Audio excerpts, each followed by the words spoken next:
अमरावती जिल्ह्यात दर्यापूर तालुक्यातील वडनेर गंगाई येथील सद्गुरुधाम श्री संत गजानन महाराज मंदिराला महाराष्ट्र शासनाचा क वर्ग तीर्थक्षेत्र दर्जा घोषित करण्यात आला आहे. भारतीय जनता पक्षाचे ज्येष्ठ नेते तसेच राज्यसभेचे खासदार डॉक्टर अनिल बोंडे यांच्या सातत्यपूर्ण पाठपुराव्याला यश आलं असून राज्य सरकारकडून यास मान्यता देण्यात आली आहे. जिल्ह्यात प्रसिद्ध असलेल्या या मंदिरात वर्षभर हजारो भाविक दर्शनासाठी पोहोचतात.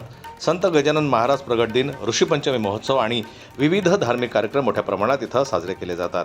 क वर्ग तीर्थक्षेत्राचा दर्जा मिळाल्यानं मंदिराच्या भौतिक सुविधा, पायाभूत विकास आणि भाविकांसाठीच्या सोयीसुविधांचा सर्वांगीण विकास साध्य होणार आहे. या निर्णयामुळे संपूर्ण परिसरातील भक्तांमध्ये आनंदाचं वातावरण असून ग्रामस्थ आणि मंदिर संस्थांतर्फे अनिल बोंडे यांचा आभार व्यक्त करण्यात येत आहे. जन्मत न्यूज करता अमरावतीहून गजानन जिरापूर यांची रिपोर्ट. मराठी बातम्यांसाठी जन्मत लाईव्हला लाईक करा, सबस्क्राईब करा आणि बेल आयकॉनला दाबायला विसरू नका.